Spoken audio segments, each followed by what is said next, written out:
Será que de por aquí, ¿eh? Ahora sí. Ahora lo oigo yo. Bueno, pues lo primero, muchas gracias. Jesús Abezuela, el director de la Fundación Pablo VI, ha querido venir a saludaros, aunque nos vamos a saludar todos el día 3. El día 3 haremos el acto de apertura, en el que Agustín también está invitado. El acto de apertura, a diferencia de otros años, pues tiene que ser un acto de apertura que hagamos para nosotros. Cada vez la situación está peor, pero qué mejor que ahora nos lo cuente un médico internista como Agustín. Entonces tenemos que hacer una fiesta para nosotros, que la vamos a hacer como vosotros queráis. El día 1, que ya estaremos todos, haremos el primer consejo para reunirnos todos, haremos las elecciones al consejo colegial, que ya lo tenéis en el reglamento, pero lo volveré a mandar para que sepáis cómo tenéis que votar a vuestros representantes dentro del consejo. El día 2 haremos las delegaciones de deporte, de conferencias, de debate, para elegir a los delegados.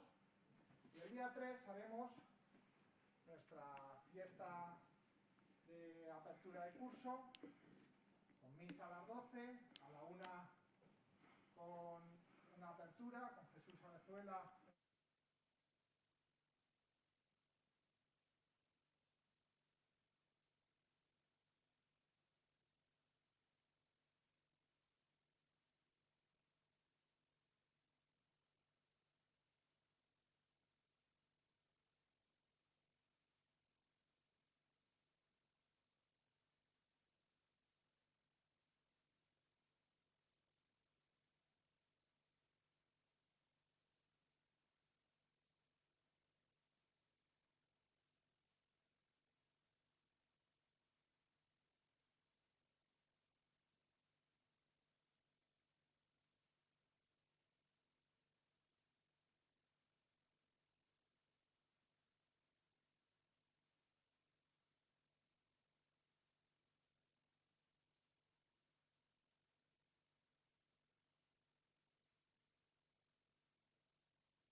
tu tiempo, como dices de tú, y puedes quitarte la mascarilla porque hacemos distancia.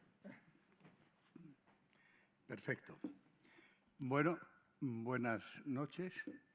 Se me da la oportunidad que agradezco y que pregono en donde puedo, de vivir entre ustedes. Eso es un regalo grande, un regalo de la providencia, supongo, que me hace providente y me obliga a ser providente. Explicaré por qué estoy aquí, aparte de la satisfacción. Como se ha hecho mención a ella, vengo de la Comisión de Sanidad y el ministro dice que piensan que puedan estar aplicando las primeras dosis de vacuna a final de año, en el término del año. Naturalmente, ¿se da reflujo la voz o no? ¿O se oye bien? Sí. Vale. Naturalmente, esto se hará de una forma ordenada y se empezará con los grupos de más riesgo y luego se extenderá. Ya saben ustedes que en los grupos de más riesgo se nos mete siempre los sanitarios, pero no porque seamos de más riesgo, yo ya lo soy por otras razones, sino porque no se deben y no se pueden poner enfermos porque son elementos básicos de la lucha contra las enfermedades, sobre todo epidémicas. Miren, la situación en que nos encontramos, por cierto, el señor Abascal, yo no comparto nada con él de sus ideas, pero es un caballero. Es una persona de una enorme corrección y el trato con él, las pocas veces que he tenido relación, es un trato para mí grato porque es una persona formalmente muy educada y eso es muy importante, es muy importante. Miren, nuestra situación, ojalá no la tuviéramos que vivir, pero era situación que se ha vivido a lo largo de la historia, como muy bien saben, una y otra vez. Como decía el profesor Ubieto, que era catedrático de mis hermanas que estudiaban historia, y decía, lo habitual en la Edad Media era morirse. Estaba allí y se moría. Y lo habitual era morirse pues, de una incidencia de este tipo. No es nada nuevo, no es nada nuevo.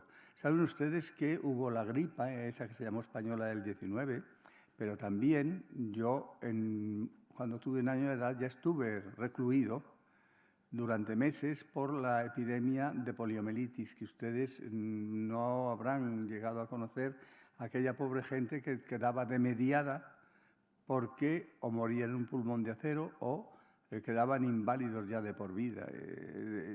La sanidad tiene esas enormes ventajas en cuanto a prevaler al individuo. Luego vino la pandemia, que puede considerarse así, de forma muy peculiar, del SIDA, que esa no era nueva para Occidente. Y luego han ido pues, el MERS, el MARS, todos estos de las convivencias con animales de forma indebida, sobre todo con animales aviarios. Miren, esto hay que afrontarlo. Hay que afrontarlo, lo primero, asumiéndolo. Yo, para introducirme en ello, me he acordado de Quevedo.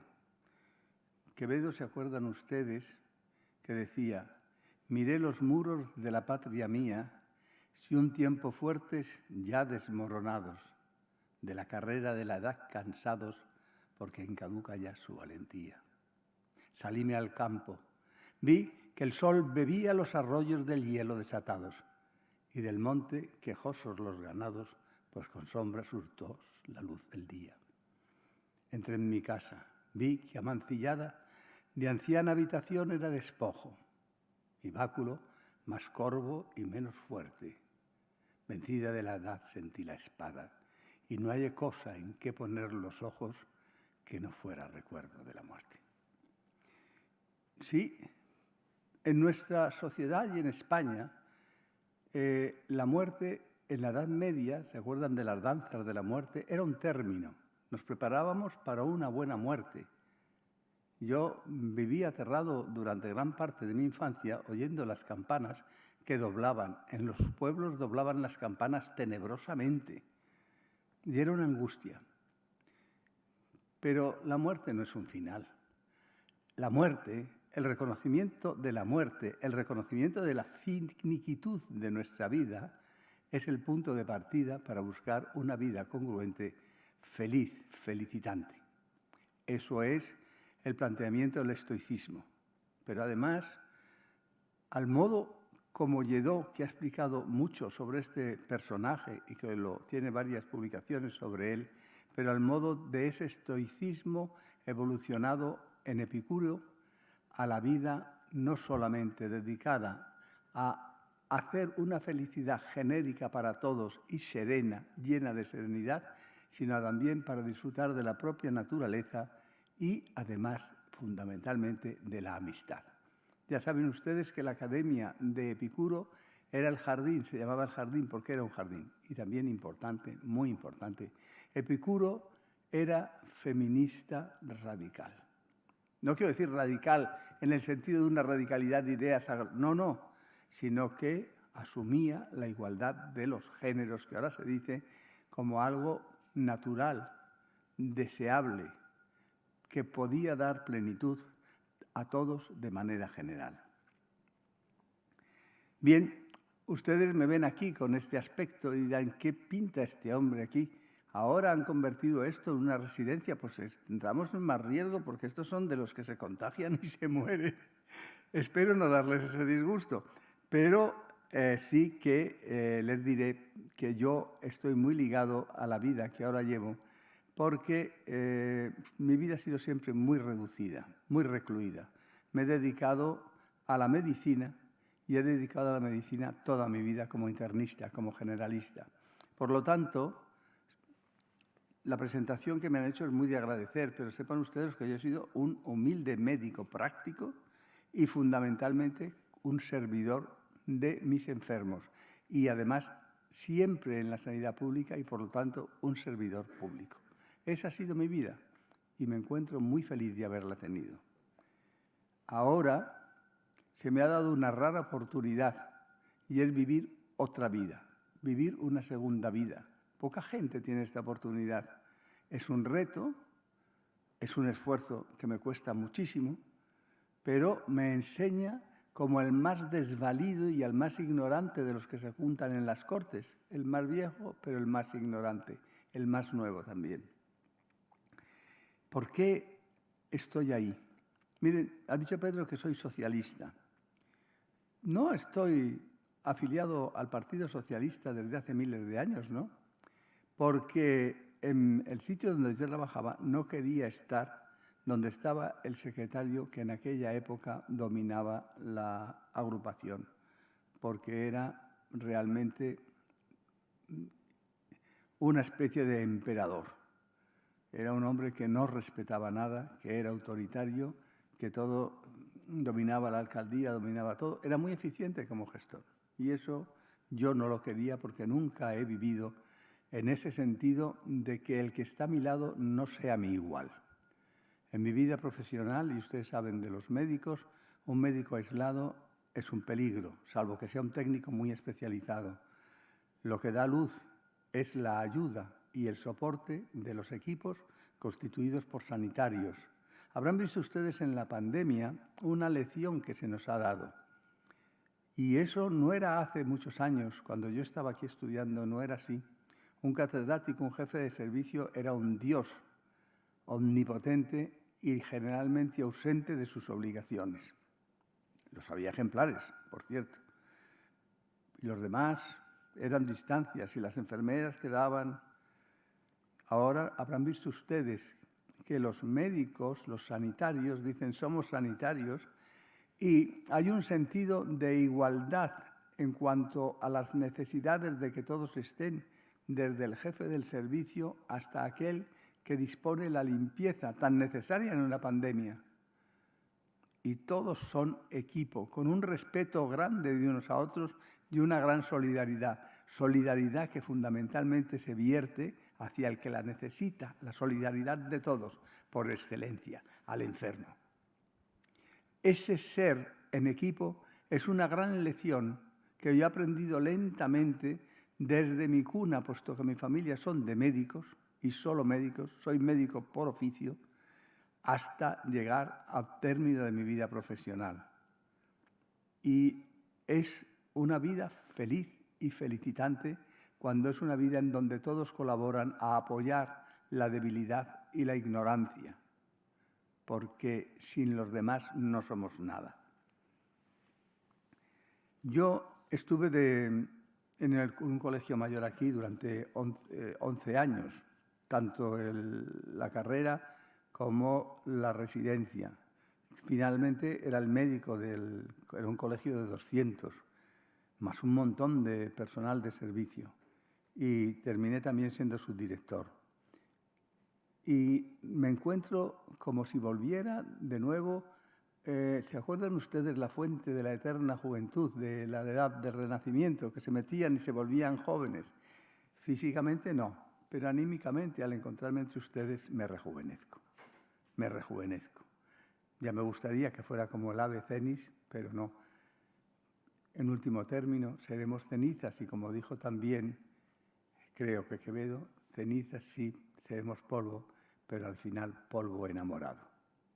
Polvo enamorado de la vida, polvo enamorado de los que nos rodean, polvo enamorado de la nación a la que pertenecemos, polvo enamorado de la nación y naciones a las que sentimos como patrias, llegando hasta una nación que ansiamos y que ahora, con la pandemia, ha tenido un reflugir, un necesario renacimiento, que es esa patria que debemos ansiar, esa gran patria federal que ojalá ustedes lleguen a vivir de verdad, que se llame Europa, un lugar tan convulso que ha estado durante toda su historia en guerras de unos contra otros. Ya es tiempo, ya es necesaria la paz. Por eso damos muy mal ejemplo a aquellos que no nos comportamos de una manera pacífica, que propendemos al enfrentamiento y a la guerra por ambiciones siempre deleznables. Entiendo que nosotros somos, claro, un médico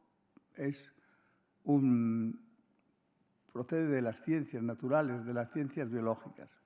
Entiendo que somos animales superiores. Los animales superiores viven en grupo. Pero a nosotros se nos ha dado una mutación genial que tiene un problema, que hipertrofia sobre el resto, que es el lenguaje. Ya saben ustedes que hay unos genes ligados al lenguaje. Claro, hay otros animales que tienen lenguaje. Los grandes antropoides tienen un lenguaje, incluso con formación sintáctica. Pero nosotros tenemos el lenguaje. Mejor diría los lenguajes. Y entonces es sabido que los antropoides superiores y nosotros eminentemente no somos si no es en grupo. Un hombre no se desarrolla como hombre si no es en un grupo de hombres. Se convierte en eso que está siempre los niños lobos, todas esas cosas, no llega a desarrollarse. ¿Por qué? Porque el sistema nervioso está en continua evolución y progresión en los primeros años de la vida y se hace el hombre en lo que es extrauterinamente. El éxito mayor es si en la vida extrauterina la prolongamos hasta el momento de la muerte y seguimos intentando progresar y ser más. ¿Ser más en qué sentido? Me han preguntado muchas veces que qué es lo que pienso yo, que es la finalidad de mi vida y la finalidad que debería ser de la vida. Miren, solo encuentro dos finalidades por las que merece la pena vivir y que son nuestro objetivo, deben ser nuestro objetivo de preocupación. El conocimiento y el prójimo. Bueno, esto es un poco paradójico porque yo soy ateo, pero soy occidental, soy español y por lo tanto, moralmente, soy cristiano.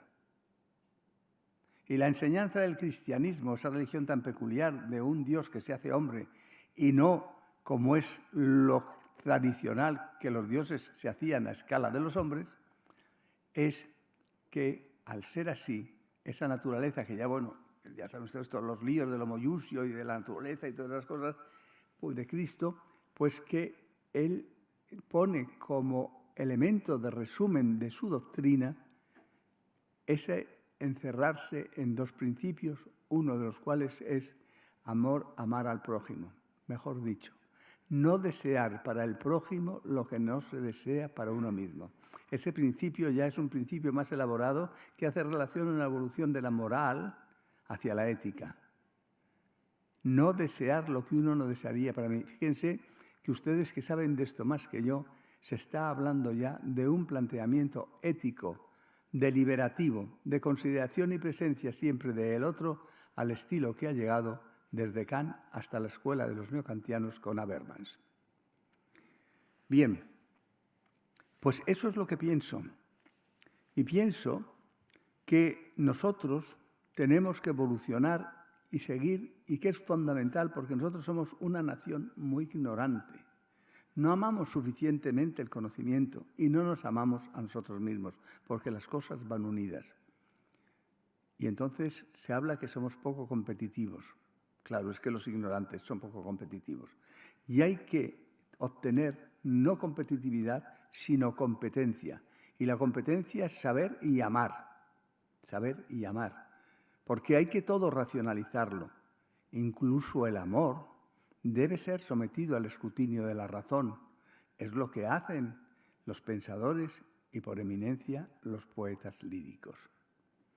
Bien, pero además tenemos que progresar en ese grupo que es humano, no solo es antropoides superiores, con un lenguaje que nos hace configurar un mundo idealizado por encima de lo presente, de lo que se nos presenta a través de la estética de los elementos de sensibilidad, sino que tenemos que progresar en nuestra configuración social. Decíamos que el hombre no se puede hacer sin ser y estar entre los hombres, pero además al ser y estar entre los hombres, desde las ciudades griegas sabemos ciertamente que con una configuración nueva de su naturaleza, que es ser ciudadano.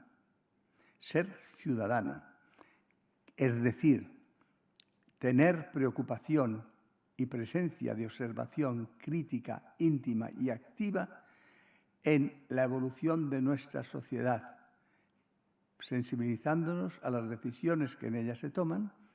Y fíjense ustedes, ahora a mí esto es lo que me hace estar así, porque yo estoy aquí por esa forma de pensar y por disciplina. Al pertenecer a un partido socialista, y ahora entenderán también que la virtud de los socialistas es la solidaridad. La solidaridad es el amor inteligente al otro a través de la justicia. Porque el principal fundamento, entiendo yo, de la sociedad es de aquellos 4 valores que se dicen ahora, que entonces se llamaban virtudes: la prudencia, la sabiduría, la justicia y la temperancia. Pues siendo importantísimo la sabiduría, que es la sabiduría práctica, la ética, lo más importante es que ésta mire a la justicia. Dicho de una forma muy gráfica, preocupémonos por la justicia. No dar porque somos buenos, porque aunque demos quitándonos de lo propio, si analizamos, tenemos que obrar en justicia. Y les diría, la caridad no tapa la injusticia. La caridad no cubre la injusticia. Lo importante es ser justo. Ver aquello que como ciudadanos tenemos que ser iguales. Y de ahí en adelante. ¿Seremos iguales? No. Por naturaleza no somos iguales. Unos valen más en unas cosas, otros en otras. Otros abismalmente más que nadie. Pero que nadie se llame a engaño en una falsa estimación de orgullo. Tiene que haber una radicalidad que nos haga iguales, y nos tiene que hacer iguales en aquellos valores que llamamos los valores del hombre, desde la Revolución Francesa, que son los valores de la igualdad ciudadana, el hombre como ciudadano. Y yo aquí me encuentro entre ustedes en una ciudad al mismo tiempo exterior e interior, esa ciudad que escribió Santa Teresa en las Moradas. Pero fíjense, Santa Teresa, ¿qué hace? Sino pensar al modo del doctor de la Iglesia, cuyo nombre llevo yo, San Agustín. Yo creo que tenía mucho de maldad, pero era profundamente inteligente, y ya saben que escribió sobre la ciudad de Dios, o mejor dicho, sobre las 2 ciudades, la ciudad del hombre y la ciudad de Dios. Si van a la Señoría de Siena, verán los frescos de Ambrosio Lorenzetti. Búsquenlo en internet, es una maravilla. Es la ciudad de la justicia y la ciudad del vicio, la que preside el diablo y la que preside no una divinidad, sino la justicia. Hay que ser justos. Eso es lo que dice nuestra tradición moral, la imposición del reino de los justos. No dice de los buenos, dice de los justos. Fíjense que no digo nada que se aparte de nuestra tradición más radical. El reino de los justos será para los creyentes el reino de los cielos, pero para los que lo son y para los que no lo son, tenemos que hacer una imagen que no sea especular al modo de el espejo de Alicia del otro lado, sino auténtica ciudad de la justicia, auténtico paraíso en la tierra por mucho sufrimiento que exista. Y la labor de los profesionales, la labor de los estudiosos, es hacer una vida que se contemple a sí mismo y para todos felicitante, que ser siempre apoyo, báculo del que lo precisa, elevar el nivel de relación y de derechos de todos en un sentido de igualdad. ¿Qué es lo que les hará entonces diferentes a los más comprometidos? El compromiso y el esfuerzo. ¿Y qué gana aquel que se dedica a los demás y al progreso? Gana más esfuerzo, más trabajo, gana dinero, gana poder. No lo busquen. Se gana algo más grande, dignidad. Dignidad. Desde Pico de la Mirándola, ¿cómo se dice? ¿Mirándola? ¿Mirandola? No lo sé. Se habla de la dignidad del hombre. Él era muy creyente y nos parangonaba a los ángeles. Pero hay una preocupación grande ahora, y es que el hombre es como persona digno. ¿Y en qué consiste ser digno? Fundamental y radicalmente en cuanto a uno mismo, en la capacidad de ser autónomo, en la capacidad de decidir sobre uno mismo y sobre decisiones que pueden abarcar incluso a amplitud de personas y de cosas. Y entonces hay que prepararse muy mucho. Ustedes tienen que prepararse porque tendrán que tomar el día de mañana decisiones sobre muchos, acaso sobre todos nosotros. Y tienen que estar preparados y tienen que tener la sensibilidad de saber lo que se precisa, viendo qué es el hombre mismo, porque los profesionales, a diferencia de otros trabajos, no tienen como finalidad hacer cosas útiles para los hombres. La finalidad es el hombre mismo y ustedes serán el día de mañana, ya lo son ahora, como profesionales. Y entonces tienen que tener una idea paradigmática del hombre, de lo que el hombre debe ser.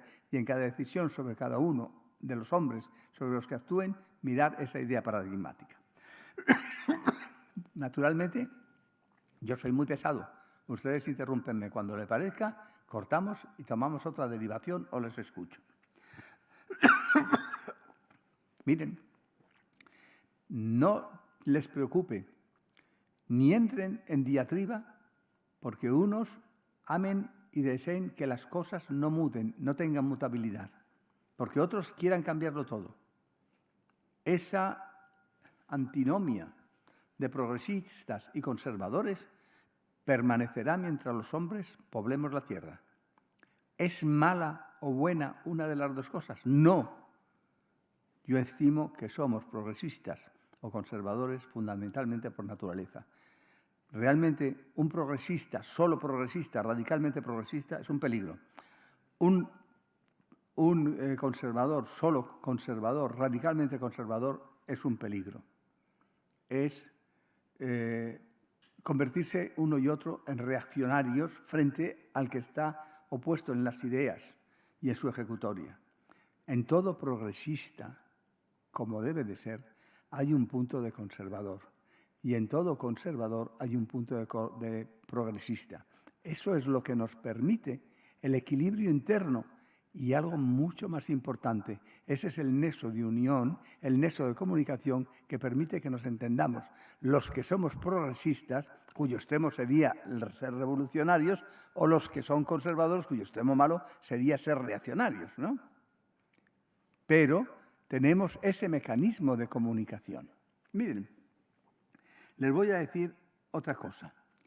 Nunca jamás despreciar a otro porque piense diferente. Yo soy progresista, pero los conservadores son los que hacen, mediante su asunción de las normas comúnmente elaboradas y poniéndolas en prácticas en lo que entienden de sustancia, que las leyes se vayan asentando como las hojas de un mil hojas que podemos finalmente comer todos con felicidad. Miren, si quieren saber ustedes qué hago yo en las Cortes, se lo explico. ¿Tienen interés? Bien. Miren, las Cortes es una cosa muy complicada, muy alambicada, con mucha escenografía. Entonces, lo que hacemos es dar un espectáculo pobre y lamentable. Pero, de vez en cuando, habrán visto ustedes, si ven las plenarios, de pronto, como en aquello que decía aquel, no sé quién era, Lope de Vega, claro de improviso. Dice, Lope de Vega, claro de improviso. De pronto, en aquel abismo de mediocridad, de injuria, de tú eres peor, tú hiciste tal, no sé qué, que es como si fuera un confesionario público. Yo, la verdad, y además que no te van a absolver de nada. De pronto hay un momento de claridad porque hay una persona preparada que sabe explicar las cosas y que explica su idea y es entendible.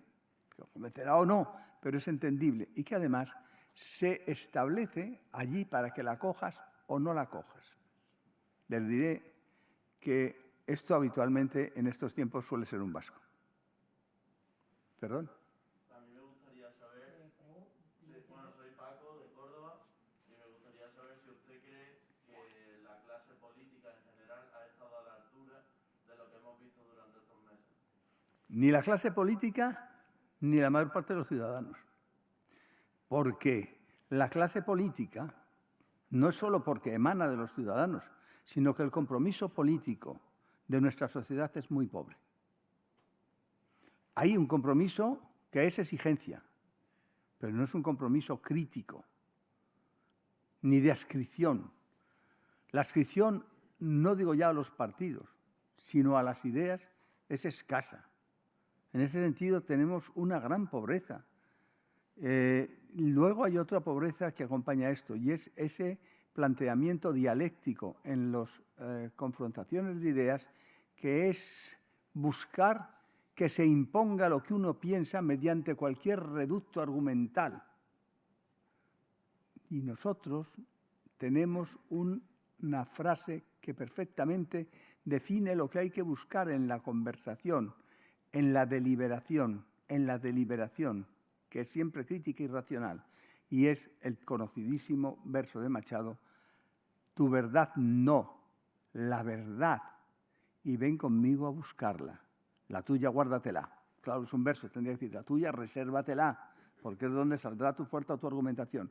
Pero date cuenta que tienes que echarla, como las soloturias cuando vomitan el contenido de su celoma, para que otros lo vean.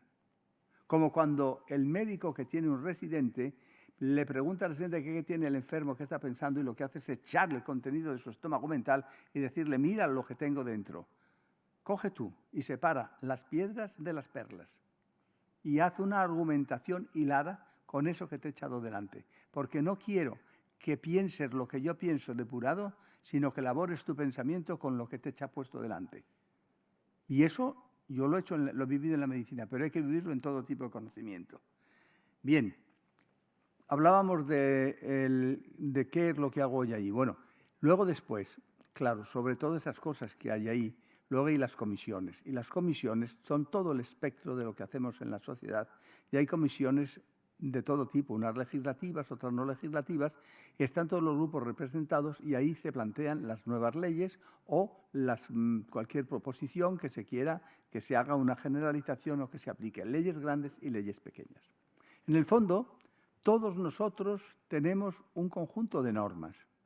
A veces esas normas no sabemos de dónde provienen, pero es curioso, como dice Kant, si se le pregunta a una persona cómo se hacen las estrellas, o cómo, dice, no me pregunten a mí, no, eso no. dice Kant en la fundamentación de la metafísica de las costumbres, pero ante un problema moral de qué hay que hacer, todo el mundo sabemos, no hay que hacer esto. Bueno, divergimos, uno dice una cosa, otro dice otra, pero todos parecemos saber. Ese es el decurso de la fundamentación de la metafísica de las costumbres. Desde antes de plantear por qué es esto, elevarlo a lo que tiene que ser un planteamiento racional, ético, y luego volverlo a llevar a la realidad. Lean este libro, yo lo he leído varias veces, es un libro que él lo hacía como divulgación, pero vaya divulgación. Algo verdaderamente agotador el entenderlo, cuando menos para mí. Bueno, y en estas comisiones se trata de todo. Y se marcan, como ustedes harán en su trabajo, equipos de trabajo, ponentes, que son de los diversos grupos, en donde en reducido consistorio discuten y plantean sobre aquel tema en concreto. La disciplina no se sigue grandemente, y eso es un mal hábito porque lo importante es estar sobre lo que se está. Habrán visto ustedes que la presidenta de las Cortes ahora, un presidente de una comisión, tiene dos riendas para coordinar las cosas. La llamada al tema y la llamada al orden. Pero la llamada al tema, curiosamente, ayer se produjo y esto no se estaba produciendo y es fundamental. Mire, hemos venido aquí a hablar de 3 ratones ciegos, no hemos venido a hablar de 5 cerditos. El día que toque la novela de Agatha Christie de 5 cerditos, habla usted de 5 cerditos, pero ahora estamos en 3 ratones ciegos y hay que hacer esa labor. Se puede hablar de todo, pero que sea conexionado y con el fin de tratar de eso. Y esa es la labor de las mesas, aparte de seleccionar lo que va allí. Bueno, pues yo estoy en la Comisión de Cultura y Deporte. Como comprenderán ustedes, si me preguntan qué es la economía, eso es un abismo, una cosa que perdiré algo. Si me preguntan qué es la infancia y juventud, en otra que estoy como vocal, diré, mire, la angustia al tamaño multiplicativo que usted quiera. Hoy mismo es el día de la prostitución, ¿no? Creo que de la esclavitud de la mujer, de la trata de mujeres. Y eso en la infancia, en la adolescencia es donde sucede y es un tema. Mi portavoz, yo estoy encantado del portavoz que tengo, que es un hombre joven, con sus motivaciones, y estoy encantado con la compañera también joven que está en igualdad. En igualdad, nada de radicalidad. Igualdad para nosotros, porque ella nos lo explica, es que somos iguales en derechos y hay que hacer reales esos derechos, pero sin antagonismo a nada. Simplemente hay que hacerlo igual. Los métodos tendrán que irse planteando, pero eso es así. Y en cultura y deporte yo no tengo ni la más, perdónenme, iba a decir una barbaridad u otra, idea de deporte. Mi deporte es hablar y andar y leer, o sea que fíjense. Pero ya me ayudan los que están allí para salir adelante y me exigen. Y en cultura, ¿ustedes saben lo que es la cultura? Les agradecería mucho que si alguno lo sabe me lo diga, porque yo no lo sé. Pues entonces cuando uno le meten en esto y se va a tratar luego de el estatuto del artista, cosas de estas, dice, pero estamos en cultura, ¿pero qué es cultura? Y yo soy, como soy ya viejo, me da igual, pregunto a mis compañeros, el otro día, a un compañero que es allí de Vox, que es un arabista. Bueno, esto creo que ha creado cierta expectación que yo haya dicho que trato con la gente que es de Vox. Pues claro, si son representantes ciudadanos, ¿cómo voy a tratar? Es mi obligación escucharles. Es difícil que yo convenga sus ideas, no voy a convenir nunca. Pero a lo mejor tiene una idea que es mejor que la mía y la cojo, porque no se lo he dicho cuál es el concepto que tengo de las ideas. Las ideas, la persona es sagrada, las ideas no. Las ideas no. Es antes la persona que las ideas. Las ideas son monedas de cambio. Tumultuosamente, como hecho biológico, se producen mutaciones. A nosotros no nos sale una trompa en la nariz. No, si nos sale, saldrán muchas generaciones. Pero ideas, ¿qué es una idea nueva, feliz o infeliz? Una mutación del pensamiento que puede ser genial. Y se expanden como los transposones de las bacterias y de las células. Contaminan horizontal y verticalmente en las generaciones como los genes, porque cuando las ideas se aferran a la biología se convierten en herencia. Luego las ideas son monedas de cambio. No puede sacrificarse un hombre ni puede sacrificarse nadie por las ideas, jamás, jamás. Las ideas frente a la dignidad del hombre son monedas de cambio. Bueno, pues miren, me he planteado lo siguiente. Esto se lo digo porque hay que ser así de simple. Yo no sé lo que es cultura, estoy de presidente de la Comisión de Cultura y ¿qué entiendo por eso? Entiendo ahora que el mundo está globalizado. Y la globalización es un elemento, es algo que se apoya en las comunicaciones. Si no hay comunicaciones, no solo ferroviarias de transporte, sino comunicaciones de transmisión, de contratos, no hay globalización. Pero la globalización es una relación siempre de trueque, algo por algo o por valor. Frente a eso hay que poner otra cosa, y es la universalización.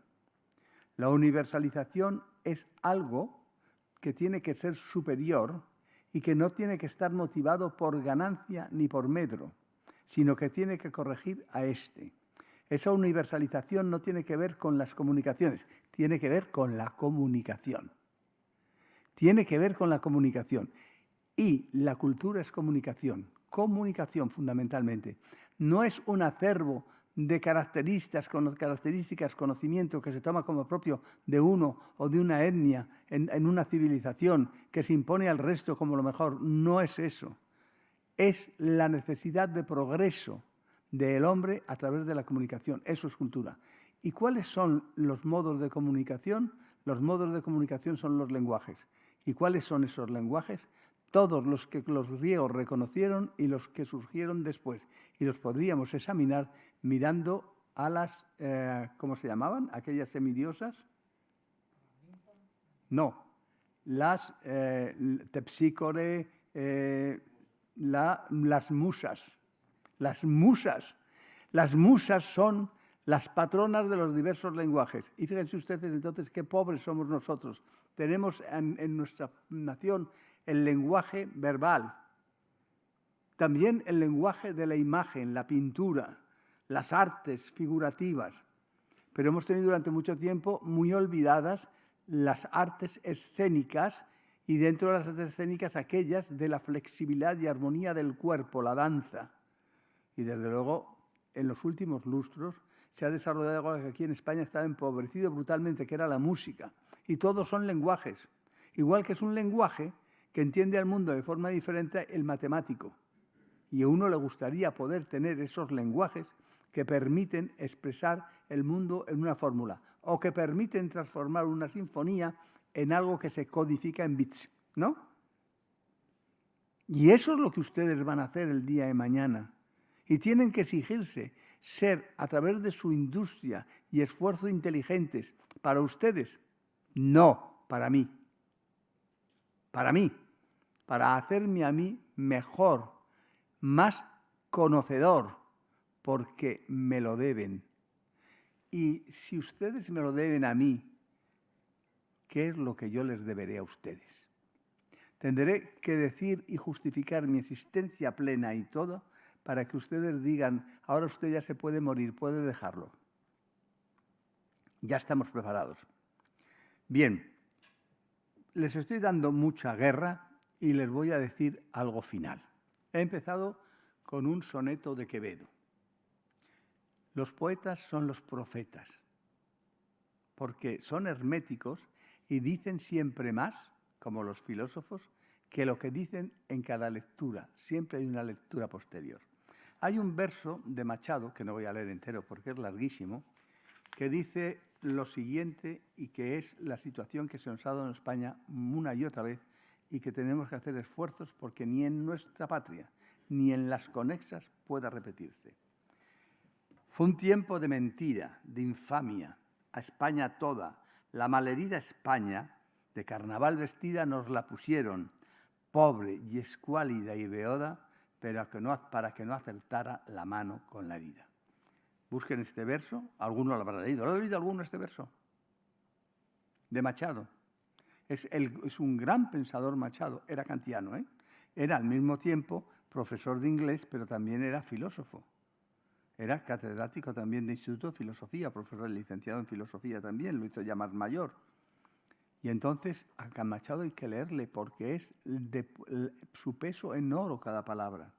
Y entonces plantea, viendo aquella situación de España, que él está escribiendo esto en el año 1914, y ya avistaba lo que iba a suceder, la desgracia que iba a suceder, que había tenido ya sus avisos muy serios en el 98, y él era de la generación llamada del 98, pues se fija en que hay que pensar en los más jóvenes y que los más jóvenes tienen que pensar sobre el común y prepararse para entender, dirigir y hacer fructificar el común para todos. Y entonces se dirige a la juventud que hoy son vosotros, que hoy sois vosotros, que son ustedes. Y dice, tú, al final de este verso terrible, léanlo, es terrible, ¿eh? Tú, juventud más joven, si de más alta cumbre la voluntad te llega, irás a tu aventura, despierta y transparente a la divina lumbre, como el diamante clara, como el diamante pura. Entenderán ustedes ahora mi necesidad de estar entre ustedes y mi felicidad de estar entre ustedes. Estoy entre aquellos que son y deben ser como el diamante claros, como el diamante puros. Muchas gracias por convivir conmigo.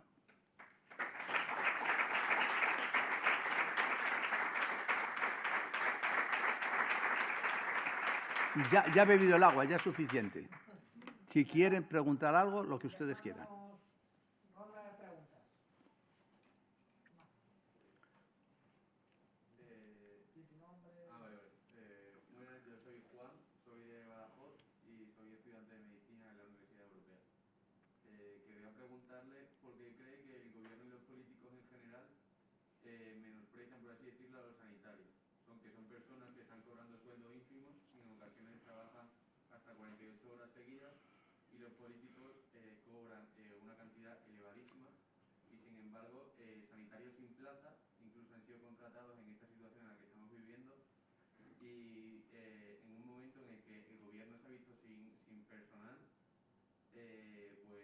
nada, ya cuando pensaban ellos que estaba resuelta más o menos la pandemia, les han pagado unos sueldos que son más o menos de 1.000 euros y los han mandado a sus casas. ¿Usted cree que piensa ante esto como médico? Mire, le voy a contestar de la manera que tengo que contestar yo, con respeto y neutramente.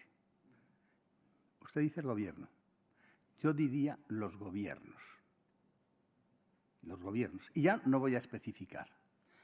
Pero cuando en una situación como es cualquier encrucijada de nuestra vida, y esta es grave, uno acude con la incertidumbre que eso provoca, como cuando usted sea médico, ya verá enfermos.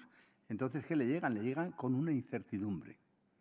Entonces, nosotros ante la incertidumbre buscamos el capitán de altura que con una conexión de aquellos que son conocedores y con su conocimiento y con su obligación contractual que del médico no es una obligación como la del comercio, no es de contrato, sino que es una relación absolutamente distinta, que es una relación de respeto a lo que el enfermo es, lo que decíamos antes, a la persona que es.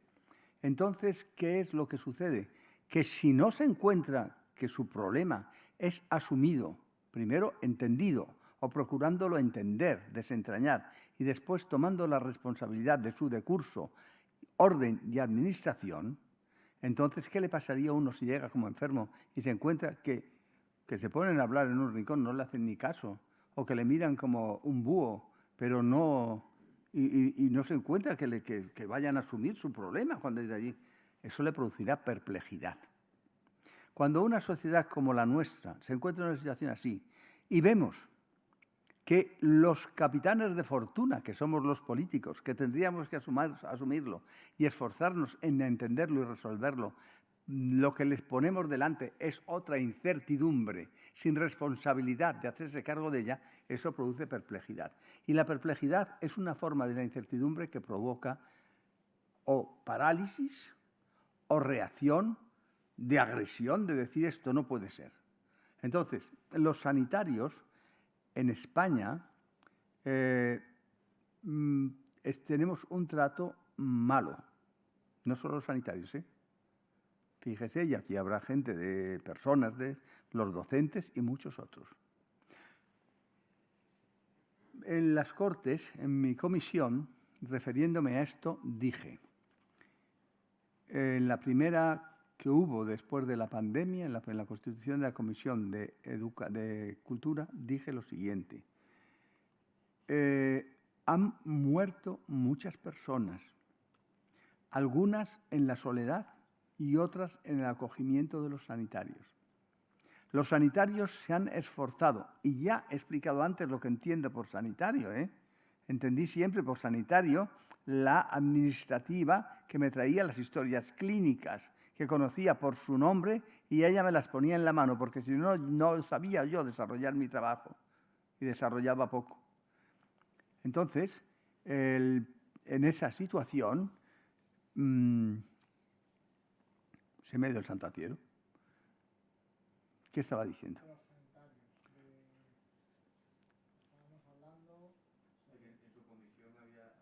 Sí, ¿qué dije en la comisión? Dije en la comisión que los sanitarios se han esforzado, muchos se han contagiado, están extenuados,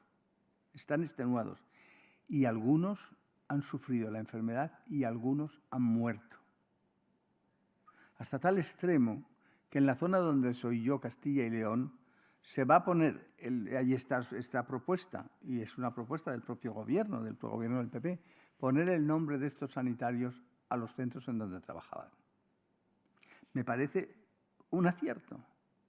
Pero entonces dije, y ahora, si el mejorar la sanidad pública, que es la columna vertebral, que ahora se ha visto que ha fallado en mucho, y en donde más debilitada había sido, más ha fallado, y eso ha costado sufrimiento y vidas, y sigue costando, entonces no es ya solo un deber de los políticos el regenerar, restituir y hacer progresar a la sanidad pública, sino que ahora es algo que debemos a los sanitarios, a todos, eminentemente a los públicos. Es una deuda. ¿Se ha pagado esta deuda? ¿Se está pagando esta deuda? ¿Usted qué cree? Yo creo que no. Yo creo que no. Y ahora los sanitarios ya no pueden más. No nos abandonarán en este momento, pero esto va a reventar. Porque además llueve sobre mojado. No solo se han debilitado en unos y otros sitios, eso sí es verdad, en unos más, en otros menos. Y también lo que ha pasado en un sitio y en otro, claro, es muy difícil, porque ya sabe usted que hay múltiples factores. Uno importante es este, pero hay otros. Pero la verdad es que coincide bastante donde más se ha debilitado, donde más desgracias han sucedido y están sucediendo. No entremos en este tema, porque ahora es el tema de luchar todos unidos contra la pandemia, no el de sacar facturas de desafueros, que todos las tenemos. Y entonces, ¿qué sucede? Que los sanitarios, ya sabe usted, que son los que, en proporción con otros países, sus emolumentos son menores que en la mayor parte de los países europeos de los que dependemos.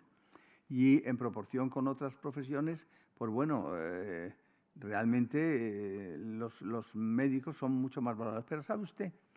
Los sanitarios se marchan de mi autonomía y de la zona en donde yo estoy, muy buenos médicos, no porque les paguen menos que en la autonomía de al lado. Fíjense que hasta se marchan de autonomía a autonomía, y hay una competencia de unos y otros, y lleva años produciéndose esto.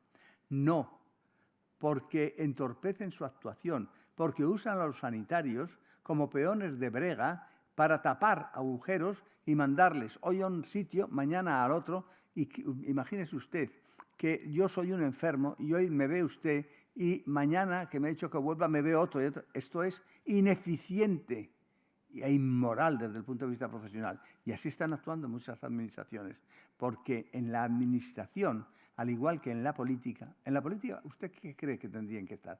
¿Quién cree usted que tendría que estar en la política? Yo soy más simple y más radical. Los mejores de entre nosotros. Porque élite es un tema engañoso, pero mejores entre nosotros es definitivo, ¿o no es así? Es una expresión más del pueblo, pero mejor expresión. Yo nunca he sido élite, pero siempre he querido ser mejor. No entre otros, mejor simplemente. Pero para elegir en la política serían tener los mejores entre nosotros. Pues igual en la administración. ¿Y es eso así? No. Se va a encontrar usted que los peores, no siempre, hay gloriosas excepciones, los peores, los médicos menos capacitados, los médicos que menos trabajan, y lo verán también trágicamente, cómo los enlaces sindicales muchas veces son los más vagos. Esto, si hubiera aquí un sindicalista, vendría a cortarme el cuello, pero en sanidad lo he vivido siempre. Es culpa nuestra también consentirlo y propiciarlo, porque digo, ya me he quitado, se ha ido de enlace sindical, me lo he quitado de en medio, por Dios, que era una esclavitud, este hombre o esta mujer, lo que sea. Bien, todos somos cooperadores a eso, y eso tiene que parar. Y hace usted muy bien. Lo que hay que hacer, el primer paso es decirlo, y decirlo con radicalidad y respeto, pero decirlo. Y ahora los momentos son malos, pero ese menosprecio del médico que se dedica a lo público, que siempre tiene menores ganancias, porque ya se está acabando aquello de el genio que consiste en que va de un sitio a otro buscando un prestigio que luego se vende, y ese prestigio lo adquiere en lo público, pero después lo vende en lo privado, y tiene esa dualidad. Está en las dos ciudades de San Agustín que hablábamos antes. Pues hay que elegir una. Bueno, pues lleva usted razón. En la administración tienen que estar los mejores y en la política tienen que estar los mejores de nosotros. Y no estamos los mejores. Pero no se engañen. Lo que yo he visto ahí dentro es que hay gente muy buena. Y le diré que es una cuestión que yo veo como proporción.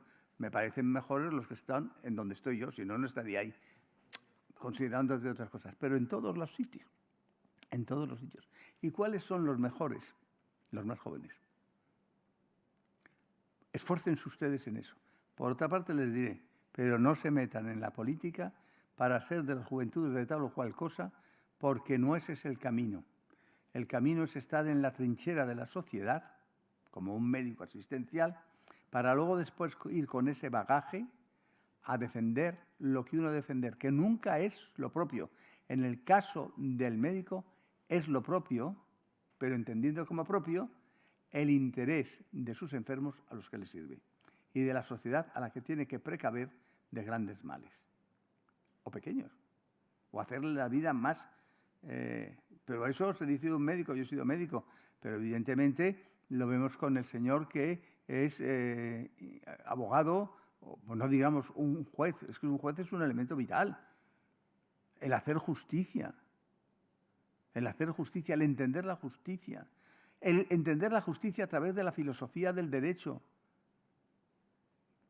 leyendo a Bodino, leyendo a Bobbio, leyendo a Kuhn en vez de a Carl Smith, ¿no? Porque de todo hay, ¿no? Bien, perdón que yo me lío mucho. Le he contestado a medias. Sí, por favor. Yo soy Fernando Costa, estoy estudiando Derecho en ICADE. Y hemos estado hablando del amor y el respeto a las personas, pero encima usted siendo médico, pues yo creo que es de los que más lo entiende ese gobierno, y realmente no logro entender cómo su gobierno quiere aprobar una ley de eutanasia. Bueno, personalícele. Yo soy partidario de la ley de regulación de la eutanasia. Miren, he estado durante 4 años, en la Comisión Central de Deontología del Consejo General de Colegios de Médicos. Partidarios de regularizar la eutanasia y de plantear eso en el código deontológico, éramos 1 y medio. Yo entero y una persona que fluctuaba. Entonces, ¿qué es lo que yo he vivido? Lo que yo he vivido es que cuando dejé esto, dije, he dejado siento que he fracasado. Pero ¿sabe usted por qué había fracasado? No porque no se contemple la posibilidad de la eutanasia en el código deontológico, que eso cuando salga una ley de la eutanasia, el código deontológico se tiene que ir para atrás. Pero voy a decir una cosa que usted va a entender muy bien, una de ellas. Es que yo me frustraba y no conseguí que en la introducción y prólogo del código deontológico se pusiera, como en el código deontológico de los abogados, como en el código deontológico de los farmacéuticos, como en otros códigos deontológicos, que el médico, en este caso que es un código deontológico de médicos, el médico debe de atender lo primero a las leyes generales en su diversa gradación. No lo conseguí. ¿Por qué? Porque se quiere hacer un código deontológico que a sí mismo se baste y sobre, como si estuviera girando en el espacio. No. Usted que hace derecho, entiende que en un código deontológico de una profesión que solo tiene que contemplar aquello que la ley no quiere contemplar, porque no es prudente que lo contemple por su variabilidad o por su especificidad, y que se hurten, cuando menos no especificándolo, que el médico está obligado a obedecer las leyes generales, empezando desde la Constitución. Me parece tan aberrante eso como ahora que hayan personas que digan, como ha pasado con un partido político, que eran contrarios a la Constitución. ¿Pero es contrario a la Constitución? Si usted viene aquí, la jura y la promete. Pues entonces, ¿usted qué es? Una incongruencia andante. Usted jura la Constitución, es constitucionalista. A partir de ahí puede propugnar para mejorar la Constitución, según sus ideas, modificaciones de ella. Pero usted acata la Constitución y si los políticos no acatamos al nivel en que estoy yo la Constitución, no sé qué clase de país vamos a construir. Ese es un principio que no conseguí que se pusiera. El otro era, los principios de la medicina son la preservación de la vida humana, la dignidad del hombre y la recta aplicación de medios y apoyos al enfermo. Y ahora verá usted el problema. Yo decía, eso no es así. Es los principios de la medicina, porque aquí sí que el orden de factores altera el producto, son la dignidad del hombre, la preservación de la vida y luego los medios. No lo conseguí, claro. Eso es lo que decía Kant, la revolución copernicana, ¿no? Personas que creen que la vida es sacra y no se puede tocar, ponen la vida por encima de la dignidad de la persona. La persona es la que detenta la vida y la vida la soporta. Pero ¿sabe usted? Cuando el vivir es un sufrimiento más terrorífico, diario y permanente que la muerte, ¿qué hacemos? El argumento ya lo sabe usted. No, hacen falta paliativos. Pero eso no hace falta discutirlo. ¿Piensa usted que soy imbécil? ¿Cómo voy a decir que eutanasia sin paliativos? ¿Pero cómo? Entonces, ¿qué? Si quiere usted lo estrangulo. Que esto se da. Hay en Sudamérica los llamados, que suelen ser mujeres aliviadoras, que en una situación, en sitios muy pobres y tal, de verdadero sufrimiento que no hay nada que hacer, una agonía que se prolonga, pues viene la liberadora y lo que hacen es, con unas maniobras, romperle el cuello. Bueno, usted comprenderá, pero le voy a contestar desde dos puntos de vista. Desde el punto de vista de mi experiencia en mi vida profesional y desde el punto de vista teórico. Creo que la dignidad de la vida, de la dignidad de la persona está por delante de la sacralidad y de la preservación de la vida. Y cuando entran en conflicto, esto es lo mismo que aquello que se discutió tanto hace 100 años de los abortos en la dualidad de la vida de la madre y la vida del niño, y que hacían prevalecer la vida del feto, que no se sabía sobre la vida de la madre. Y dices, por Dios, mejor que no nos toque tomar esto, pero tendríamos que aclararlo, ¿no? Y claro, fíjese, las mujeres ni se les daba opinión, o que se convencieran por creencias. Bien, el asunto es que la dignidad de la persona, si usted se pregunta qué es la dignidad de la persona, es disponer de uno mismo, la autonomía, ser libre en las decisiones, entre otras, sobre sí mismo. Y cuando se plantea una situación como es esta, por ejemplo, una esclerosis lateral amiotrófica, no le duele nada. Se asfixia en cuanto se le va la saliva para atrás, ha perdido la capacidad de todo, le ayuda un mono que han educado para tal, y entonces si esa persona así mantiene su proyección, vive una vida felicitante, pues como es Hawkins, ¿no? Pues claro, hay que preservar la vida, porque su decisión en una situación extrema que cualquiera de nosotros más débiles, menos inteligentes, menos dotados, diríamos que yo no puedo, no tengo nada que me pueda hacer equivalente y superar a este sufrimiento brutal, pues diría, quiero desaparecer, quiero desaparecer.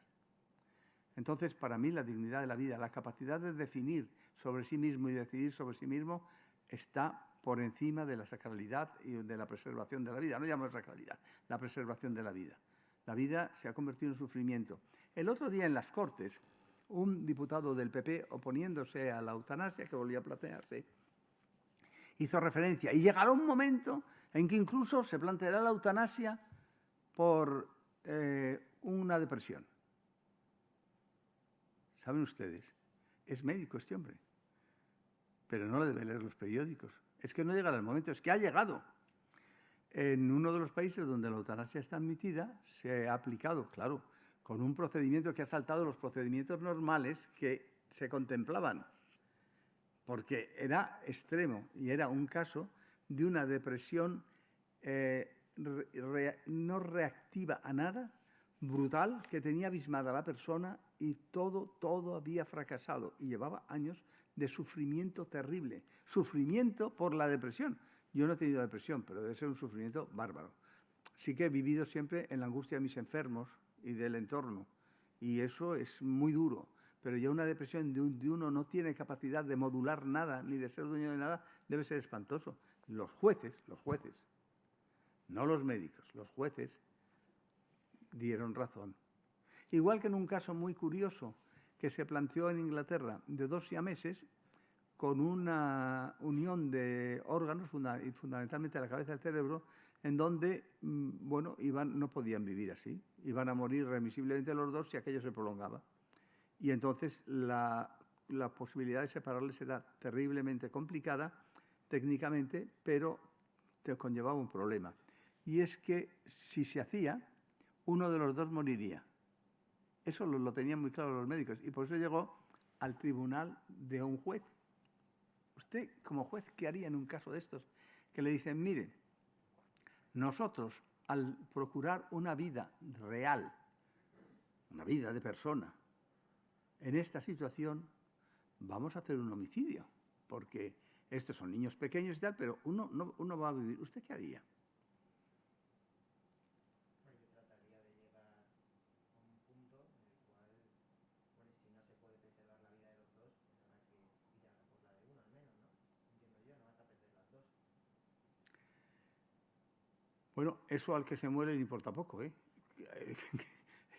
Pero esta es una consideración, fue terrible. ¿Qué hizo el juez? ¿Sabe usted lo que hizo el juez?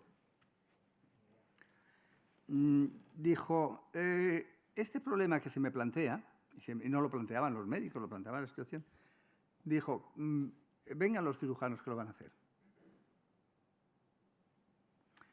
Y explicaron, y el juez dijo, haremos lo que dicen los que lo van a hacer. Y murió el que no tenía posibilidades, mínimas posibilidades. ¿Por qué? Porque ese planteamiento era que uno viviera, y viviera como hombre, y el otro no iban a vivir así unidos nada más que un periodo, ni eran niños, ni siquiera iban a desarrollarse. No iba a vivir, pero iban a morir los dos. Esta es una decisión terrible. Es peor que la decisión de una eutanasia o de un suicidio asistido, porque es que además no tienen libertad ellos, ni la pueden ejercer porque son niños. Y alguien la tiene que tomar. Y yo alabo el compromiso del juez que tomó una resolución, el juez justo, que dicen el Testamento Antiguo, el juez justo. Y claro, ¿usted cómo cree que se encontrarían los cirujanos que hicieron eso? Esto es estupendo. Vamos a hacer una intervención que va a salir en todos los periódicos, vamos a separar a estos, vamos a ser un éxito, vamos a tener un renombre monstruoso, el hospital nuestro se pone a la cabeza de cirugía plástica, neurológica y todo esto y tal. ¿Usted cree que es eso? ¿Usted qué cree? Yo, sinceramente, o sea, estoy de acuerdo con lo que dice usted, pero no lo comparto. No. O sea, permítame que... No, sí, eso perfecto. Digo, usted lo que le estoy preguntando es cómo cree que sería, cómo se sentirían los cirujanos que iban a hacer aquello, cómo se sentirían. Los cirujanos, ante la posibilidad de que muriesen los dos... Pero cuando lo estaban haciendo y con lo que iban a hacer, va a ser un triunfo, vamos a publicar tal. No, Una situación difícil. no. Moralmente. Se encontraban, ¿sabe cómo? Jodidos. Jodidos. Y esa es la situación en que usted se va a encontrar el día de mañana. Y entonces yo no me he encontrado en esa situación. Fíjese, no me he encontrado en esa situación. Pero tengo clarísimo que si algún enfermo mío hubiera habido ley de regulación de la eutanasia, hubiera querido morir en mis manos. Y yo hubiera estado allí y le hubiera hecho ese último servicio, cumpliendo las terribles y muy, ¿cómo se dice?, cuando se dan muchos criterios de seguridad. Una ley muy garantista. La ley de regulación es, si leanla, es terriblemente garantista y compleja, aparte que tiene que tener una cierta rapidez. ¿Y ustedes qué piensan que tiene que ser? ¿Hay leyes buenas? ¿Piensan que hay leyes buenas? Yo entiendo que las leyes tienen un fin y en definitiva es mejorar la sociedad, tratar de hacerla mejor. Mejorar la sociedad, mejorar al individuo. Porque si no se mejora el individuo y la sociedad a través del individuo y viceversa, no hacemos nada. Pero las leyes siempre ponen, este lleva razón, este no le lleva. ¿Habrá una ley tan buena? ¿Habrá una ley tan buena? La ley buena sería aquella que produce beneficio general y no perjudica a nadie. Pero es imposible. Ah, es imposible. Bien, la ley de regulación de la eutanasia solamente se aplica en el criterio de que es antes la dignidad y la capacidad de decisión autónoma que la preservación de una vida, que es sufrimiento y sufrimiento extremo, con una serie de condicionamientos y solo en esos casos. Luego, solo para aquellos casos que no solamente la persona llega a solicitarlo, sino que su solicitud es racional, es examinada, se considera ponderadamente y se dice, y naturalmente con todos los cuidados paliativos, no nos engañemos, esa argucia nada,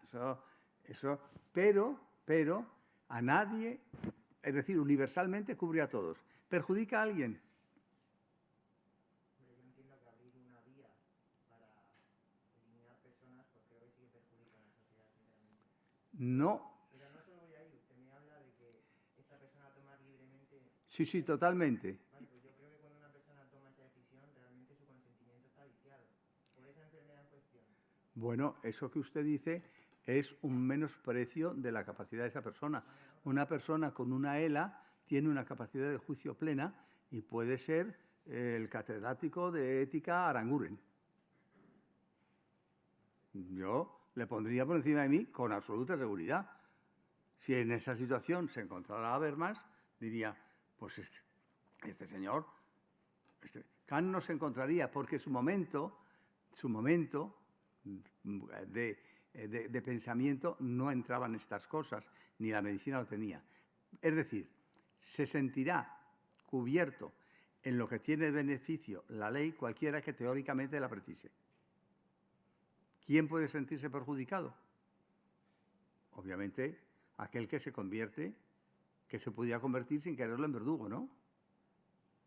Pero no existe el caso, porque la ley de regulación de eutanasia es una ley en donde se da la excepción de objeción de conciencia, que es en muy pocas, y debe de ser en muy pocas. Hay una profesora de Derecho, la doctora Gómez Abeja, de Valencia, cuya tesis doctoral es la objeción de conciencia. No sabe usted lo que siendo médico me costó leer eso. Lo tuve que leer 3 veces, pero me lo leí. Porque hay que leer las cosas cuando se quiere opinar. Entonces, nosotros, cuando se hacen leyes, cualquiera de nosotros, se contraponen normas. Y entonces, racionalmente, hay que buscar una norma común que llamamos ley. Usted sabe, como estudiante jurídico, que hay un señor que se llama Muñoz Machado, ¿no? Ahora es el presidente de la Real Academia de la Lengua. Es una persona egregia.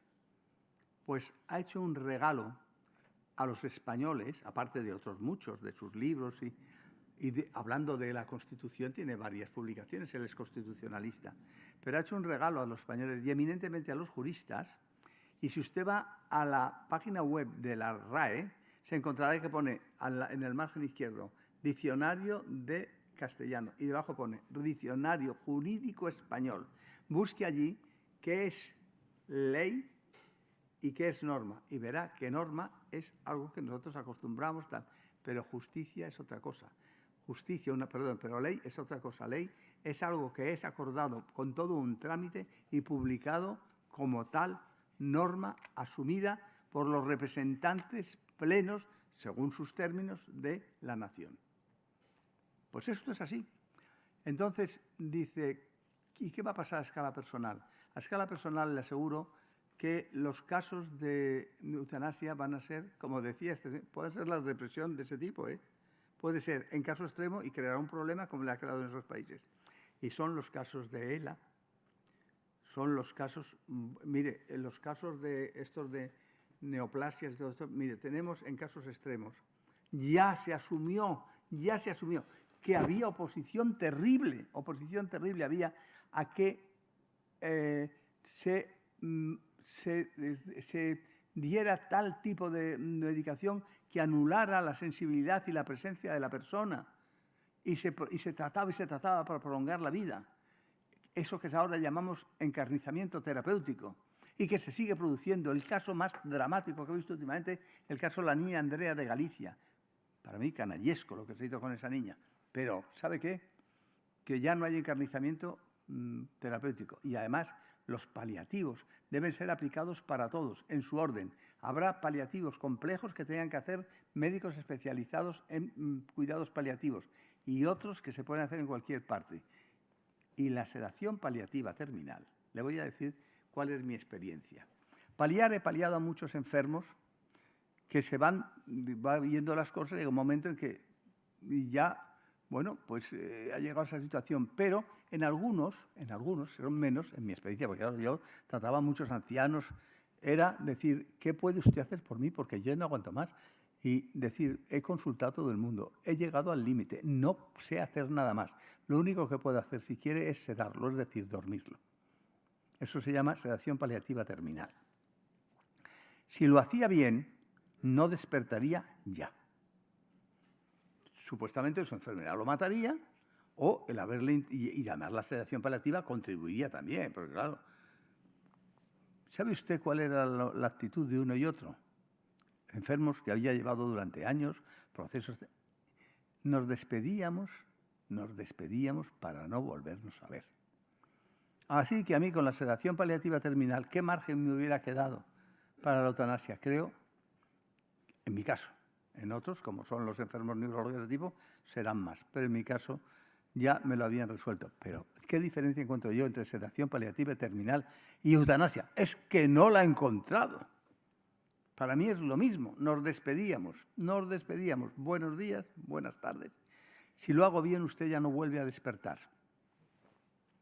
Y queda tranquila mi conciencia con que dure unos días más. A mí, la verdad, porque le voy a decir una cosa. Cuando esas personas fallecen, el médico que está al lado, los sanitarios que están al lado, las enfermeras, ¿sabe lo que sentimos? Tristeza la hemos sentido durante todo el tiempo. Ahora explica esto. Sentimos alivio por él y por nosotros. Alivio por él y por nosotros. Porque le diré una cosa. Me preguntaban el otro día que si yo, cuando estas cosas que preguntan los periodistas, hay alguno que estudia periodista, pues que preguntan cosas muy curiosas. ¿Cuál era la última vez que yo había llorado? Dije, si es que los médicos no lloran.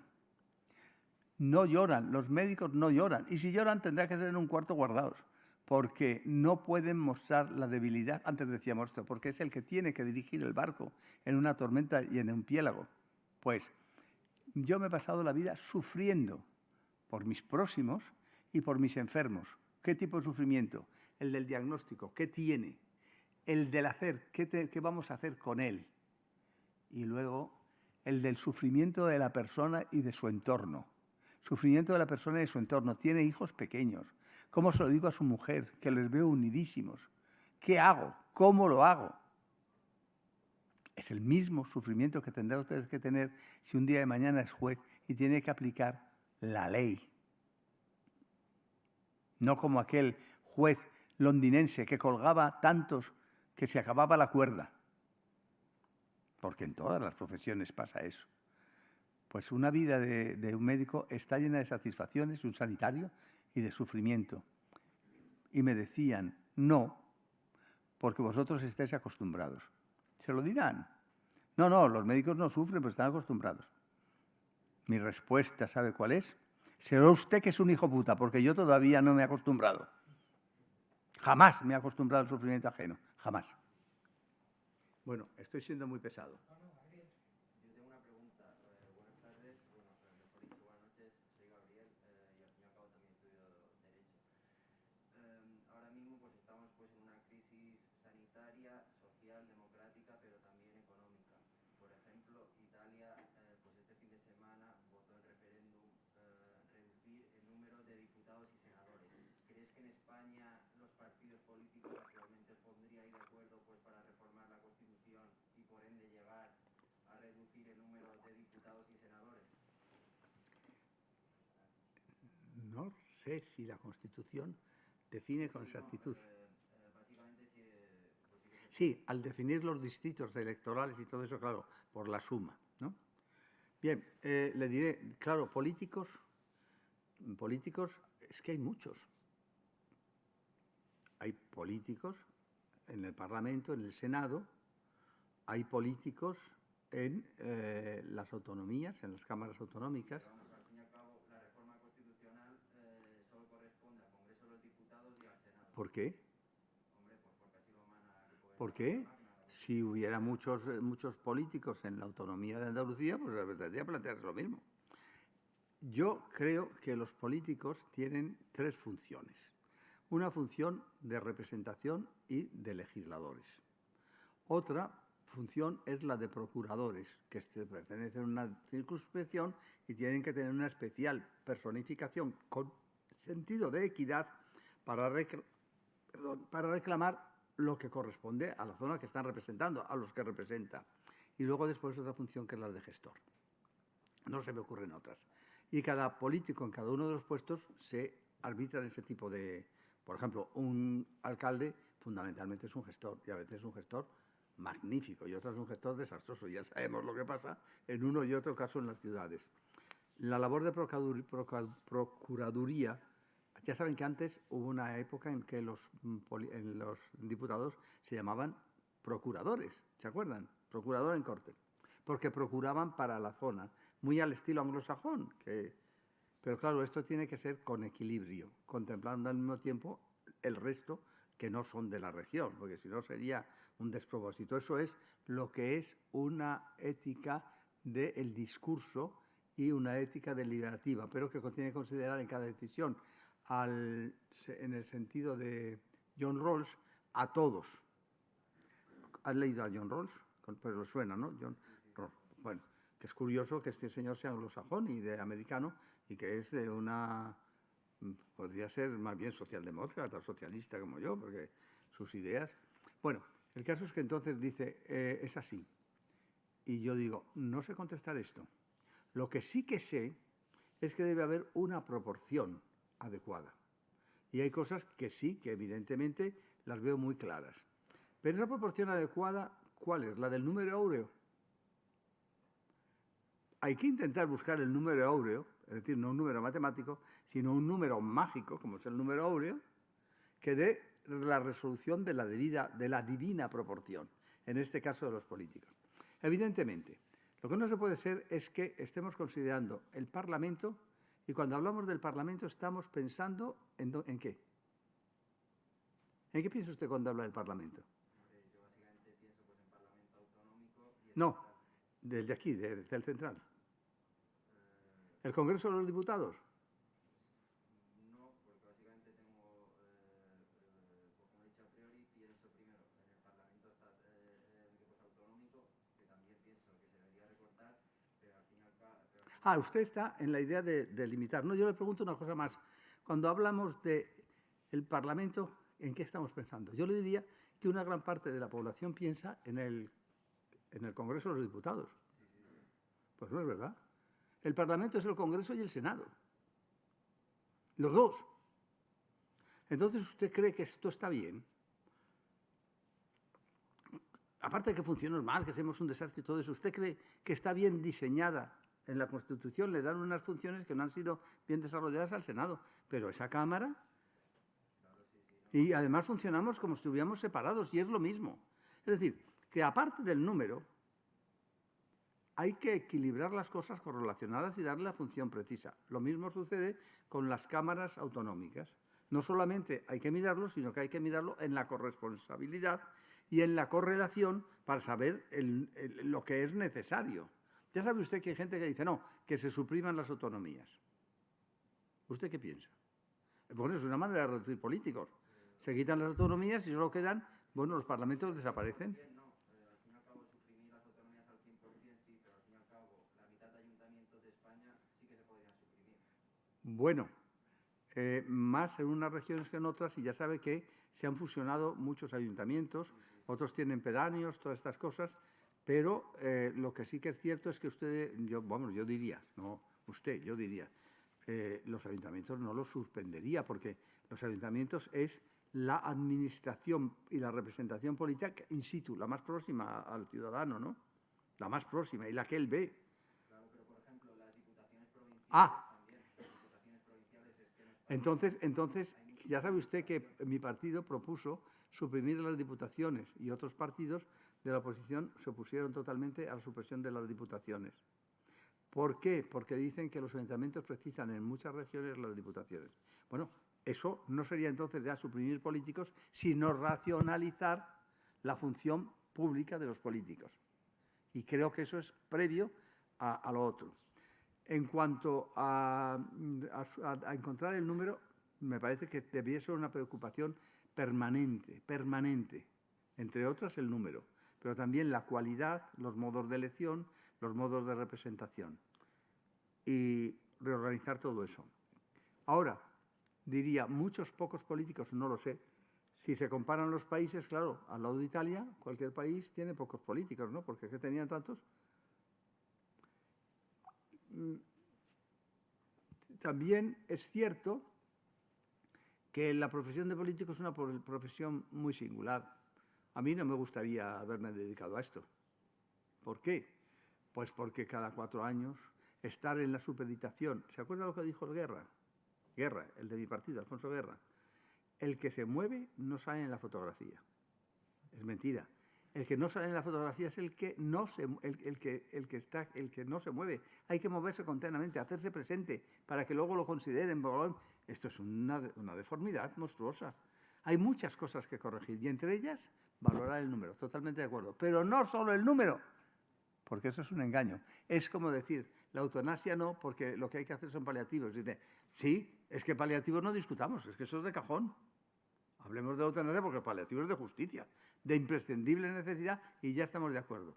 No, pero seguimos con el paliativo. Pues quítelo de en medio, ya no. No solo el número, muchas más cosas.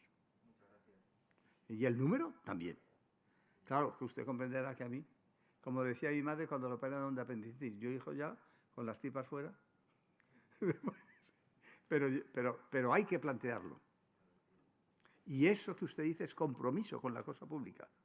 Pero no se deje arrastrar por... Vamos a ver, ahora la moda es quitar políticos. No, lo razonable sería decir, proporcionemos los políticos.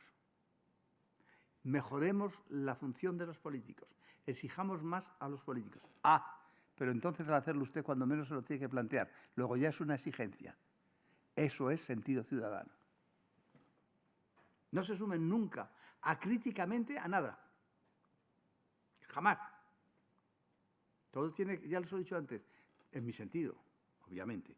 Incluso el amor tiene que tener un componente de análisis crítico racional. Perdón, ¿alguno más quería preguntar? ¿O han desfallecido? Vamos ya terminando, Gonzalo, y terminamos. Yo dos breves cuestiones. Soy Gonzalo Pérez, soy de León y estudio Derecho y Académica. La primera de todas era preguntarle que usted como sanitario y también político, un organismo que en mi opinión no debería estar supeditado a las opiniones políticas, como es el Centro de Emergencias Sanitarias, que el actual líder fue criticado en la gestión de Débora por el gobierno actual, por los partidos que están en el gobierno actual, y en la gestión actual está siendo criticado por la oposición. Todas las influencias políticas que tiene ese organismo, ¿usted cree que se gestiona bien en la actualidad? Con sinceridad tengo que contestar que me tiene que aumentar la información para que yo sepa de qué estoy hablando. ¿Usted cree que No, pero ¿qué es este organismo? ¿Cómo se llama? el Centro de Emergencias Sanitarias? ¿El centro? No sé exactamente dónde, emergencias sanitarias. El centro, bueno, es que hay, por ejemplo, hay lo que se llama las redes de emergencias, que es las que ahora están funcionando, que son las que detectan los problemas, que las conocimos todos cuando aquello de las carnes, ¿se acuerda? Y son muy importantes y muy eficaces. Entonces, hubo un problema ahí muy gordo desde mi punto de vista, y es la falta de conexión entre esas redes y las actuaciones en niveles de autonomía y nivel municipal que tenían que funcionar. Pero las redes funcionaron muy bien, que son la red de observación y la red de intervención, me parece. ¿Se refiere a este tipo de cosas?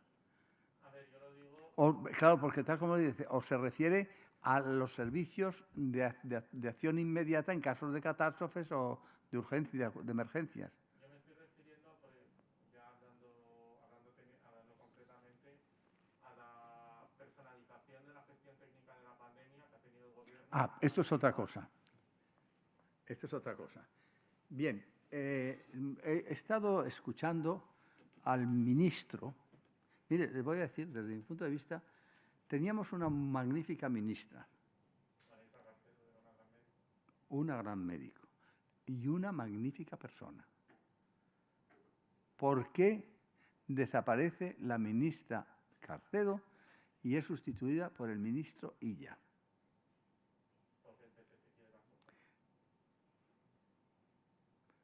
¿Ha visto lo que he hecho, no? Pero a mí no se me ha explicado, ni tiene por qué explicárselo. Eso lo hace el gobierno. Es su derecho tener un equipo de gobierno. Y yo creo, y entonces desaparece una ministra excepcional, que entre otras cosas ha hecho la ley de reordenación, la ley de reestructuración y reordenación de la medicina de asistencia familiar y, ¿cómo se llama?, y comunitaria, que es algo que tendrá que desarrollarse. Y hoy mismo el ministro ha dicho que eso persiste y que hará todos los esfuerzos en cuanto permita poderse dedicar más a eso, ¿no? Porque es vital. Es decir, no han desaparecido las ideas de la ministra Carcedo, en modo alguno. Pero usted dice, y ahora llega el ministro Illa. Bueno, el ministro Illa es filósofo. Les diré una cosa. Yo mantengo una relación, no puedo decir de amistad, porque mi hermano sí, pues curiosamente, que está muy metido en la política, fue gerente, el primer gerente socialista del Piramidón, de lo que llaman Santiago del Cajal. Y él tiene amistad con ella desde hace muchísimos años. Yo recientemente, pero la amistad entre personas con la connivencia que tienen que tener los socialistas hacia la población, toda, pues es fácil. Y es una persona de una asequibilidad y una entrega absoluta. Bien, entonces yo sentí muchísimo esto. Pero ella siguió adelante y ahora es un elemento fundamental de la Comisión de Sanidad de la que he venido yo esta tarde. ¿Y sabe usted qué? El mejor ministro que hemos tenido, el mejor de Sanidad, fue Ernest Lluch, que no era médico, no era sanitario, e hizo la Ley General de Sanidad. ¿Sabe usted qué otro ministro creo que hemos tenido excepcional?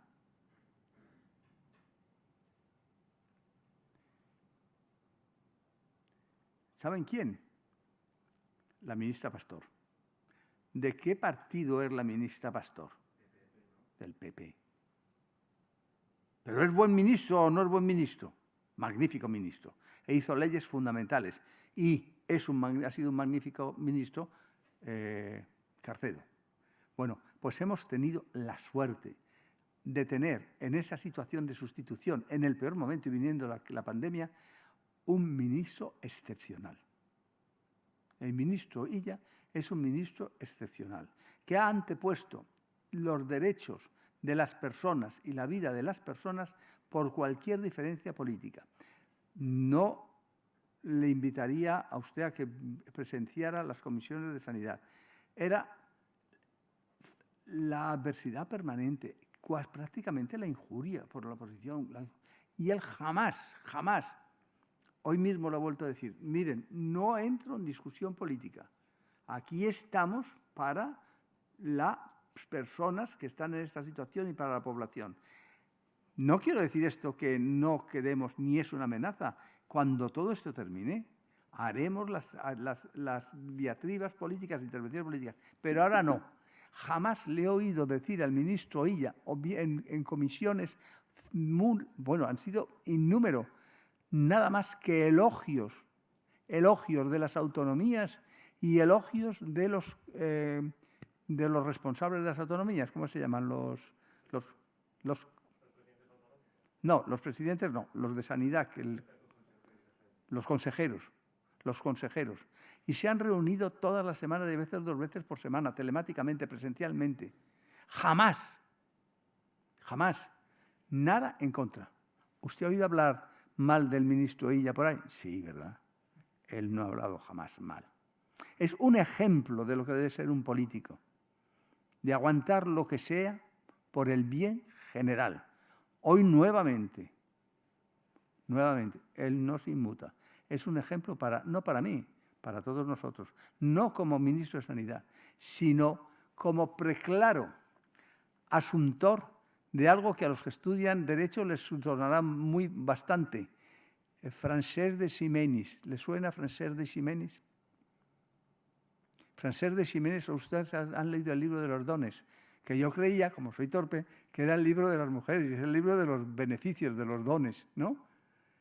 Y que creó esto. Él era catalán, era franciscano, pero esto lo escribió para los valencianos. No es nada extraño, porque los valencianos tienen una tradición de legalidad muy ligada a la inmediatez. Entonces, yo le diría, hemos tenido muchísima suerte, ha sido un acierto.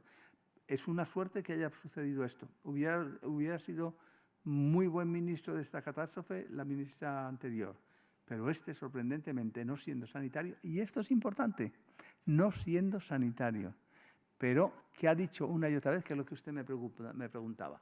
Siempre ha dicho, yo como político y ministro tengo que tomar la última decisión, pero los cubos de la construcción me los dan los técnicos y no haré jamás nada que no tenga un referendo, apoyo técnico y una conclusión final de los técnicos.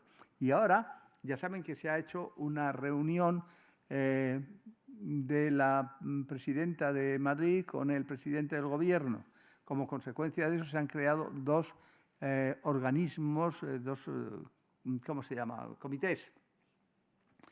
Y ha vuelto a explicar lo mismo el ministro, que su condicionamiento es la consideración técnica o científica. La del que sabe tiene que ir por delante. ¿Por qué? Porque nos tenemos que guiar por aquello que llamamos verdad. Y que yo más bien no me preocuparía sino de identificar verdad como evidencia. Aquello que tiene mayor rango de probabilidad de ser de certeza. Lo evidente es lo que yo digo, esto es. ¿Y cómo logro la evidencia? Para saber si un triángulo tiene que tener 3 lados, no hay otra evidencia que la representación mental. Y es evidencia absoluta e incontrovertible.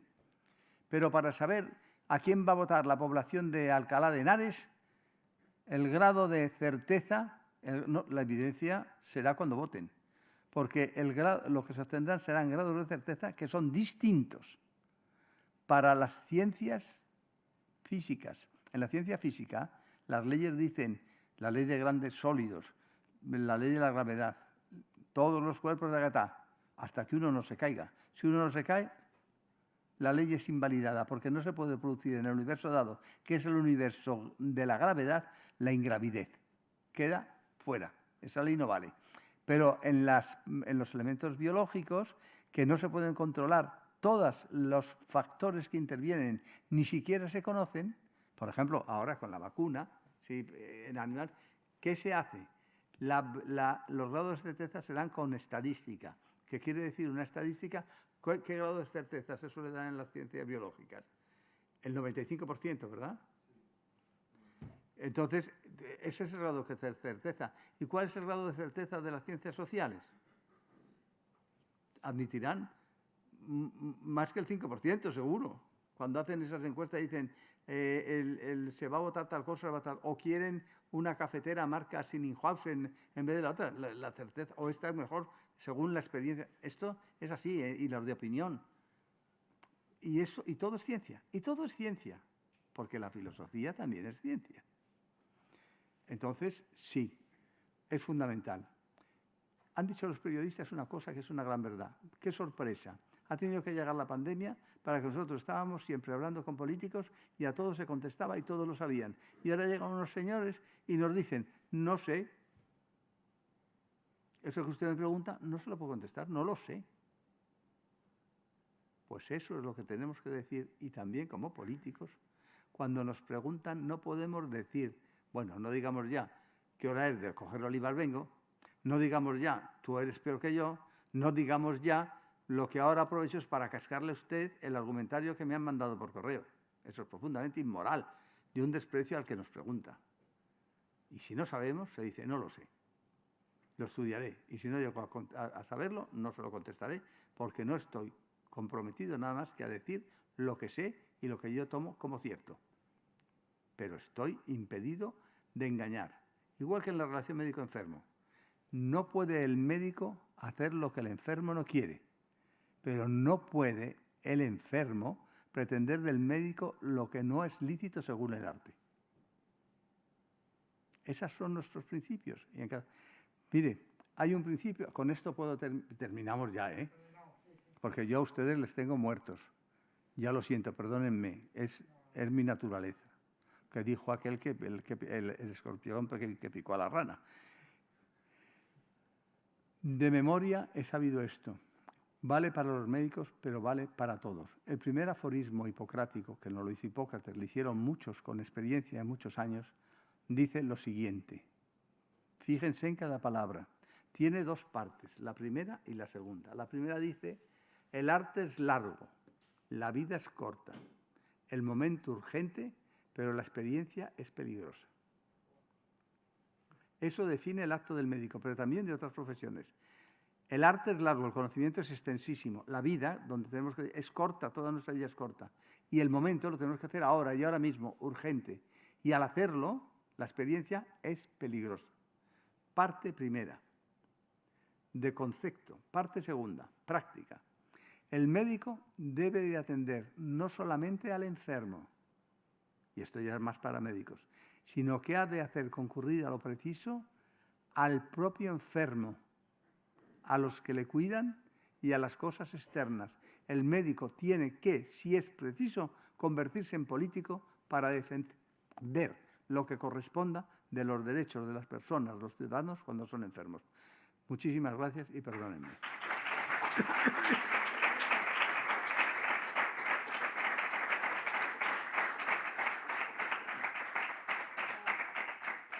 Vamos a hacernos una foto. Muchísimas gracias, Agustín. Enmascarados. Enmascarado, y le vamos a hacer un reto, que es, ya que tenemos nuevas mascarillas, que la próxima sesión del Congreso pues vaya con nuestros colores, ¿no? Y nos identifique. Así que este es el reto. ¿Saben? Bueno, ya me la pongo ya. Saben que cuando he visto las mascarillas le he dicho a Pedro, pero bueno, dame una. Claro. Y me ha dicho, ahora no, te la damos luego. Es decir, que pueden ustedes tener la seguridad porque además está muy bien, ¿eh? Y cuando llegue a los que llevan la bandera de España y venga yo con esto... A ver. Vamos ahí. Y póngase aquí delante, Agustín, y así nos damos una foto con distancia de seguridad. Vamos, chicos, vamos a levantarnos así. Así con distancia. Así. Debidamente distanciados. Un segundito.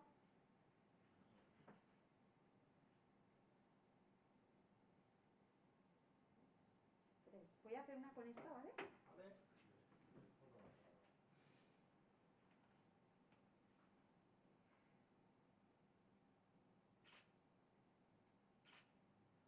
Vale, ahora para la cena, como vamos a ir todos mucho... ¿Eri?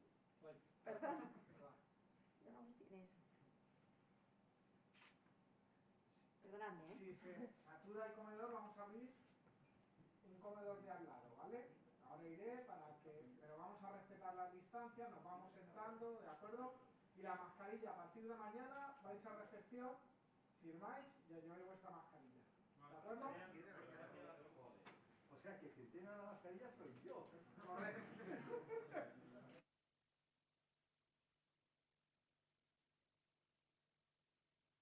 Están